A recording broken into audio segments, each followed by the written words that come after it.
Hello everyone and welcome to Megaman Battle Network for Red Sun.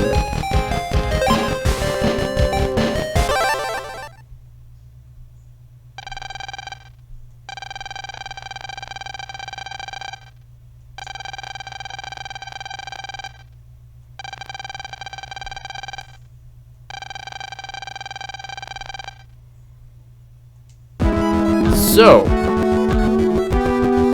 it's interesting. As of lately, I've been hearing that this game is the black sheep of the Battle Network family. I find that interesting. This was actually the first Mega Man Battle Network. Let me go back for a second. This is the first Mega Man game that I ever played. Now, is most of that due to a deprived childhood? Yes. But nonetheless, this was the first game that I played.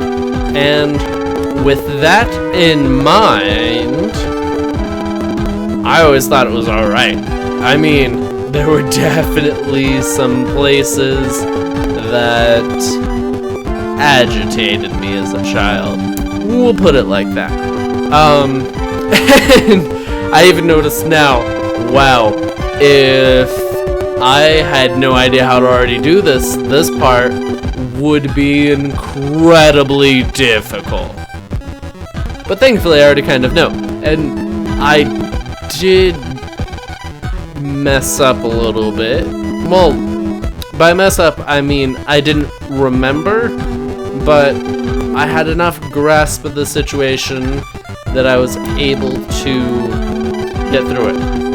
What I'm talking about specifically is there's a tournament you gotta get into, and to qualify for it, you need to do 3 tests of sorts, and the third one tricked me. Yeah. The second one. Oh, that's episode 3. No, 4. Episode 4. But that'll be here before you know. Anyway, these guys, they're all like, working here's so boring. I imagine more space in my space shop. And then the lady comes over and she's like, ho ho ho, men are all the same. She's very misogynistic. Anyway, then the blonde guy was like, oh my goodness, asteroid. And then epic music commenced, and they're like, oh no, what are we gonna do? And the lady's like, well, you see here, we're gonna stay calm and deal with this. You guys do work. And fade to black. And now we wake up. If you thought we were going to be playing as one of those adults, you're wrong. Wait for it. A grade schooler with, yeah, there you go. Yeah, we're in like 5th grade? 4th grade? I don't know, we're incredibly young and we save the world. Don't worry about it. We got a PET. Now, a PET is a personal terminal. Yeah. And is everyone performing regular virus checks? It's not your electronic devices breaking down. Try to... I am scrolling really fast. Hey, Dad! Good morning, lad. Looks like Mom's upset. Let's go see. And then he doesn't move. Good morning, lad. Good morning, Mom. You look upset. What's wrong? The microwave is broken. Oh, okay. This is the first instance of less than stellar translation. What she means, the oven is broken. Which is what I'm assuming, because that thing we just stood in front of and jacked into, not a microwave. No, no, no. And now, we will commence in the not optional learning how to net battle. And you know, this wouldn't be as bad if, well, one, this was the 4th game in the series, but if at some point they were like, you know what, if there are probably people who are playing our games who have already played this before, so maybe we should, like, have it optional. But no, you're forced to go through this. It's really slow. And it's bad. It's bad. That's all there is to it. And they're like, oh, this. Okay, for the record, this is all really important if you've never played before. If you have played before, then this is like 7 minutes of torture.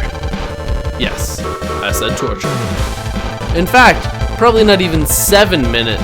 Well, a really long time. We won't worry about it. But we have to do this 3 times. We have to learn, these are the attacks of the chips. This is your health. This is their health. And you can only send certain chips at a time. And you have to press OK. And then from here, the second one is learning about like area grab and swords, which is incredibly niche.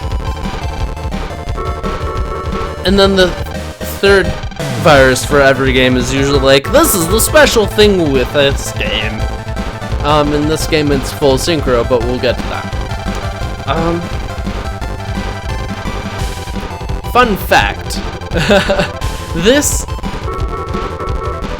is not my original take of the first part of the game. What I'd originally done is, I just started up recording and all that goodness, and after I finished recording the first part, I was looking at my recording. Well, no. I went into the folder to, like, preview the recording and maybe edit a little bit, and I realized, oh no, the file's broken. It's not opening. It wasn't recorded in the right format. I was like, no! Oh well, I'll just record the rest of it in a different file format. MP4, if anyone's curious. And, so I recorded, like, up to a little past the first boss. And, then I woke up today, and I was like, I really want to do some voiceover work for this so I can start uploading it. And I couldn't, because I didn't have the first episode. So I had to go through this again. Aha!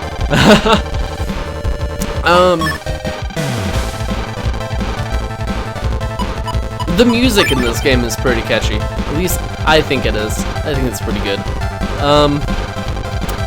So yeah, this is learning about area grab.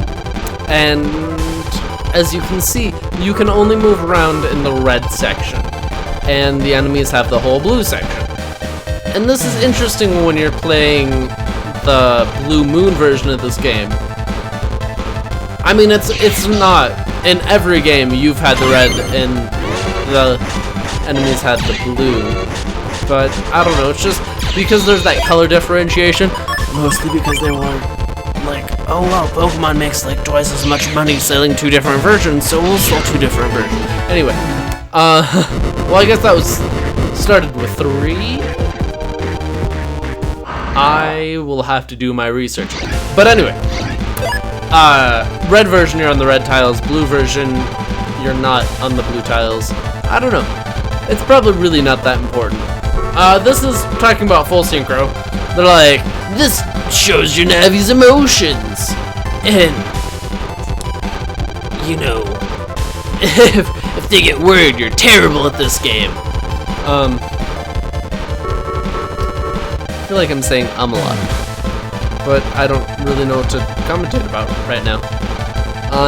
Full synchro is, it gets harder later on because you have to be able to predict the enemy's attacks and all that great stuff, but, when if there's like a group of viruses and you know how to counter one, it's really useful because you can counter that one, and then you're like, oh hey, look, I'm in full synchro mode now, and double damage.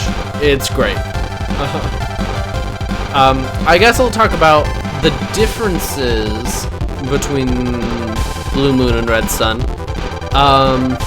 And that would be that in this game there's like a tournament, and when going through the tournament there are certain navis that you fight that you end up getting like soul connected with, soul links. I don't know, Megaman is just sitting there, he's like, wow, I'm really impressed with this navi, I can really feel their guts on my hand. And you get a soul link with them, and then you can sacrifice a certain type of ship to link with them for 3 turns. It's really fun, we'll talk about it later. But the difference is the navis you can soul link with. Like this one, off the top of my head, you can link with Gutsman, Roll, which is a little weird, Heatman? Flameman, I think. Fireman? Fireman, that's it, Fireman. And Searchman? And a couple other guys. Whereas Blue Moon, you get Aquaman, which is different than Ice Guy, and different from DC's Aquaman, clearly. The big difference. Proto Man. And there's like Junkman. I don't know. It's interesting. I don't personally see that there's one substantially better than the other. I do know that if you want to get all of the soul connects, then you have to play through the game multiple times. You won't get them all on the first time, as well as some other stuff. There are also differences in giga chips and that, but I'm not really that meta about it. Yeah. So this is the net. It changes per game. I'm kind of okay with it in this game. It has a pretty strong linear feeling. It's like I, for the most part, know where I'm going. At least that's how I feel right now in the first few parts of the game.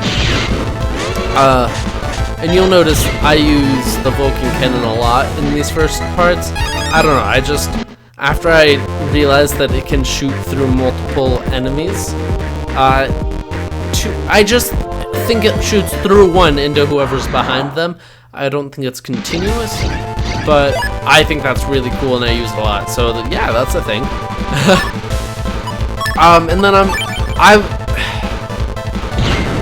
I'm considering cutting out just random encounters, but they really don't last that long, so I don't know. For this first part though, each encounter that I come to has a new enemy. So the first one was just Metars, and that was great. This one had that electric ball guy, and you know, he'll stand somewhere, he'll be like, I'll touch my tips together and make an electric ball, and it'll slowly follow you. That's soft tracking. It's really easy to dodge. The difficult part is when there are other people around and you're like, oh, I have to dodge their attack and this ball. And these, I don't know what these are called either. The difficult part with them is how quickly they switch spaces. So it can be kind of hard to get a beat on them. But they just shoot a slightly slow moving fireball at you. It's not too bad. I would not use the mini bombs on them. They move too frantically for it. And one of my... How I use chips in this game is if I have a lot, and there are some that are just... I don't really see a strong use for them, I will pick them up if I can, just to bring in new chips. I don't know, if I had to put it into words, which I do, I stock as much as I can. And I try using them. I'm like, okay, this is what I have. How can I use this to help me? And things like crack out panels really don't help a whole lot. It's not a big deal. But we got the recover program so we can fix the Mr. Prog, because the Mr. Prog was broken after the viruses hurt him. And then we got 500 cool monies from my dad.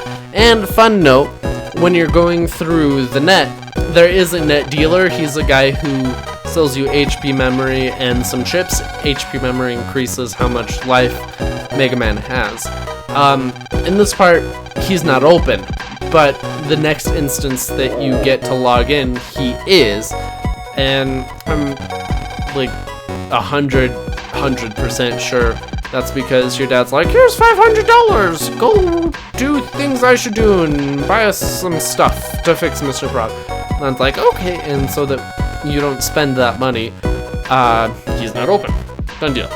Fun fact, on my first go through, there are those green and blue diamonds. I went through and I collected all the ones I could find, which I'm kind of glad I couldn't use that recording because that probably wouldn't have been very fun. This one, I just went through and did what I had to do, and it's 20 minutes long, but that one was probably like 30 minutes anyway. And I ended up getting like 6,000 money, which I was like, well, I have all this money, I'm gonna go buy some HP memories right now, and that's when I found out he was closed. And now our dad's just like, how's school? And like, it's nice, why are we going to town? He's like, so I can go to the new electric store, and how's school going? Do you like something? It's okay, I suppose. I haven't been late yet. Which, in all the other games, at least the second one, he's like super late to school all the time. We'll get there eventually. And now Dad's like, oh, I'm always busy. I'm a terrible father. I gotta go back to do an email. And Lan's like, oh, okay. This part, really boring. You can go off now if you have to, because we just have to do some talking and learning the tools of the game. But if you do go, have an awesome day. I appreciate you for watching. If you're staying, we're gonna talk shenanigans. When I first did this part, I thought, well, there's Dex. He's one of your friends. I'm pretty sure we just have to talk to him. We didn't. You have to talk to everyone. So, Star Tropic Syndrome. This kid's just like, Chips, data library, you can check in anytime. Then the next kid is gonna be like, do you know what reg memory is? You don't? But to sum it up, he's just like, hey, you know, you can choose a favorite chip, and, you know, when you do that, that chip will always show up. And I make really good use of this function later with the counter chip. With all these mentors in the first part, you can just, like, annihilate with it. It's great. I'll change it later. You have to find upgrades for it to increase the memory so you can have better chips as your favorite, but I think it's a good function. And then this guy's just like, PETs are great! I guess I should put out, as far as I know, in every Mega Man game, you get a new upgraded PET for no apparent reason. Probably toy buying reasons. Like, look at this new one, you gotta have it! It's great. And this lady's like, hey, do you know about virus busting? Yup. Oh, too bad. And Dex, he's like, hey, even though you always beat me when we fight, I'm better than you. You want to go on the net later? And you're like, yeah, I mean, I have to go shopping, but after that... And he has weird hair. Why is he bald? I don't know. He has a cool navi, though. Like a grown-up Metar. Anyway, guys, that'll bring us to the end of this episode. And I hope you have an awesome day, and thank you so much for watching. Stay frosty.